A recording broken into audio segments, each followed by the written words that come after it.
La plupart d'entre nous aiment les bonnes nouvelles. Et nous ne préférons même pas entendre les mauvaises nouvelles. Un jour, un professeur entre en classe et il dit à ses étudiants « Aujourd'hui, j'ai pour vous une bonne nouvelle et une mauvaise nouvelle. » Je vais commencer par la mauvaise nouvelle. La mauvaise nouvelle, c'est qu'il n'y a pas de bonne nouvelle. Eh bien, j'espère que je peux vous annoncer une vraie bonne nouvelle aujourd'hui. Imaginez un petit peu avec moi la paix sur terre. La paix entre pays qui font la guerre.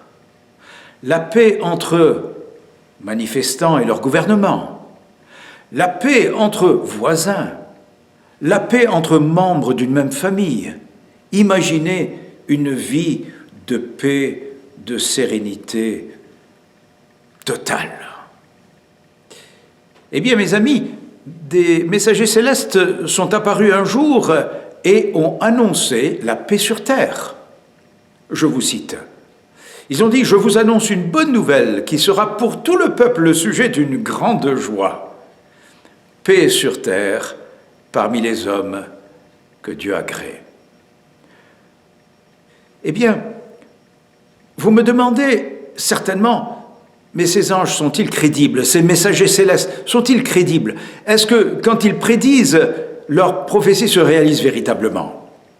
Permettez-moi de vous donner 3 exemples de prédictions d'anges. Je prends par exemple Samson. Samson, vous ne savez peut-être même pas, mais il est né d'une maman qui était stérile. Et un ange lui dit « Tu auras un fils ». Et cette prédiction s'est réalisée.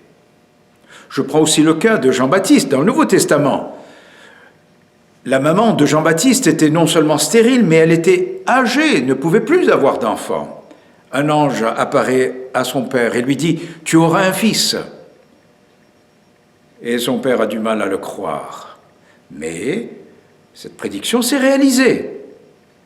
Et puis, il y a l'exemple que nous fêtons en cette période de Noël. C'est celui de la Vierge Marie.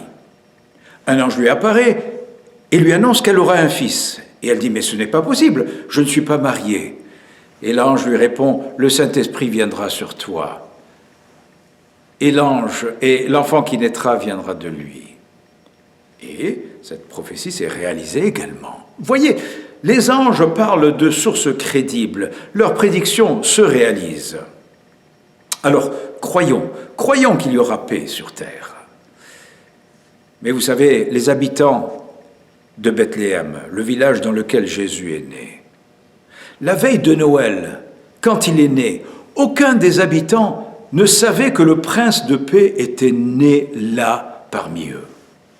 Pourquoi? Pourtant, c'était inscrit dans leur Bible de l'époque, mais ils n'y avaient pas prêté attention. C'est un danger pour nous aussi. Nous pouvons ne pas prêter attention aux prédictions de la Bible, à l'enseignement de la Bible, aux promesses de la Bible, et nous pouvons passer à côté de quelque chose qui est merveilleux. Alors je vous invite, en cette période de Noël, de croire à la promesse de Noël, paix sur terre, et de lire la Bible pour vous informer et pour fortifier votre foi. Et alors vous serez parmi ceux qui sont agréés, ceux qui connaîtront la paix, non seulement aujourd'hui, mais pendant toute l'éternité.